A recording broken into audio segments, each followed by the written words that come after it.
Dosa plus पाव भाजी, भाजी डोसा। मुंबई में सुमित करके एक जन बढ़िया तीखा डोसा बनाकर बेचता था।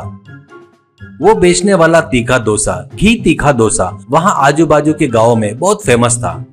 उसके पास खाने के लिए पता नहीं कहां से लोग कार से भी आते थे। इससे सुमित अच्छा खासा कमाया था। ऐसे ही रहते हुए सुमित छुट्टियों में अपने गांव आता है। उसके बाद अपने सभी दोस्तों को पार्टी देता है। उसके बाद उनसे सुमित, अरे यार, तुम में से कोई भी अगर मुंबई आए तो अपने होटल में आना नहीं भूलना, अपना डोसा मुंबई में बहुत फेमस है। ऐसा बोलकर वहाँ से चला गया।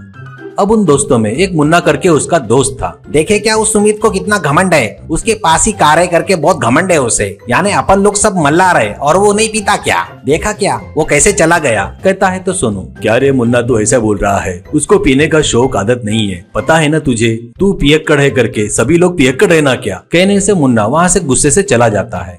बाद में 2 दिन के बाद अपने दोस्त जीतू से मिलकर अब जीतू से मुन्ना, अरे वो सुमित आया ना तब से मुझे जलन हो रही है रे, और मेरे घर में भी उसके वजह से बहुत प्रॉब्लम हो गई है यार। उसको देखकर मेरे पिताजी मुझे बहुत गालियां दे रहे हैं। अपन मुंबई जाकर उसको भी अपने जैसा निकम्मा बना देना पड़ेगा रे, तभी अपन 24 घंटे मस्त पी सकते हैं यार। तो जीतू, बराबर बोला यार, मैं भी वही सोच रहा हूँ। अपन लोग आगे नहीं बढ़े तो बाजू वाले को भी बर्बाद कर देना चाहिए, तब वही अपने बराबर का हो जाएगा रे। वो खुशी ही अलग रहती है। चल चल अपन भी मुंबई जाएंगे, ऐसा कहता है। इससे दोनों अगले दिन ट्रेन से मुंबई में जाते हैं। उसके बाद दोनों मिलकर सुमित के पास तीखा डोसा की दुकान के पास जाते हैं। वहां पर हर प्रकार के कार को देखकर उनको आश्चर्य होता है। उसके बाद जीतू और मुन्ना को देखकर सुमित बहुत खुश होता है। उनको बढ़िया घी तीखा डोसा बनाकर देता है।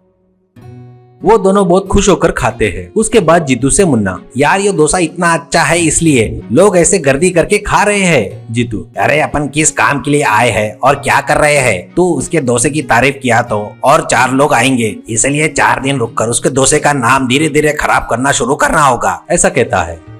अगले दिन से जीतू और मुन्ना दोनों लोग आने वाले कस्टमर के बाजू में बैठकर उनसे, जीतू ये डोसा क्या है? हमारे गांव का पाव भाजी रहता ना, वो जबरदस्त रहता, उसका तो लेवल ही अलग है। अरे पाव भाजी खाए तो कितनी ताकत आती है पता है क्या भैया? ये आटे के डोसे में क्या रखा है? डॉक्टर भी पाव भाजी खाने के लिए ही बोलते हैं, डोसा ज्यादा नहीं खाना चाहिए, एकदम वेस्ट है करके बोलना शुरू करता है। उसकी बात सुमित सुन लेता है और अगले दिन ही सुमित अपने डोसे के साथ साथ पाव भाजी को मिलाकर भाजी डोसा करके दोनों को मिलाकर लोगों को सर्व करना शुरू करता है। वो देखकर जीतू से मुन्ना, अरे अपन किस लिए आए हैं और ये क्या कर रहा है? इसका धंधा खराब करने को सोचे और 40 रुपए के डोसे को अब ये 100 रुपए कर दिया। अब तो इसके कैरेक्टर को ही खराब करना चाहिए, तभी अपन ने जो सोचे ना वो टारगेट पूरा होगा, ऐसा सोचता है। इसलिए होटल के पास में बैठकर कस्टमर को सुमित के बारे में बुरा भला कहना शुरू करते हैं। ऐसे 3 दिन बीत जाते हैं। ऐसे रहते हुए एक दिन एक मोटा आदमी आकर भाजी डोसा ऑर्डर करके खा रहा था। अब उसके बाजू में बैठकर मुन्ना, भाई भैंस के जैसे हो, कैसे खा रहे हो? फिर भी इस डोसे में क्या है? वेस्ट है वेस्ट। और एक बात, ऐसे बेरहम दरिंदे के हाथ का खाए तो सीधे नरक में जाएंगे, कहता है। फिर भी वो उनकी बातों को ध्यान न देते हुए और एक डोसा मांगकर खा रहा था। वो देखकर जीतू, क्या रे, उसे कुछ भी बताए तो वेस्ट है रे। भाई की पर्सनालिटी देख रहे कैसी है, सांड के जैसा फैल गया है रे, और 4 डोसे डाले तो भी ये खा लेगा। ऐसा कहने से वो आदमी गुस्से में आकर दोनों को पकड़कर ऊपर उठाता है और बाद में उछाल उछाल के मारता है। वो उससे दूर भागते हैं तो भी नहीं छोड़ता। उन दोनों को एक पेड़ से बांधकर उनसे बॉक्सिंग खेलना शुरू करता है। वो देखकर वो दोनों जोर से चिल्ला रहे थे।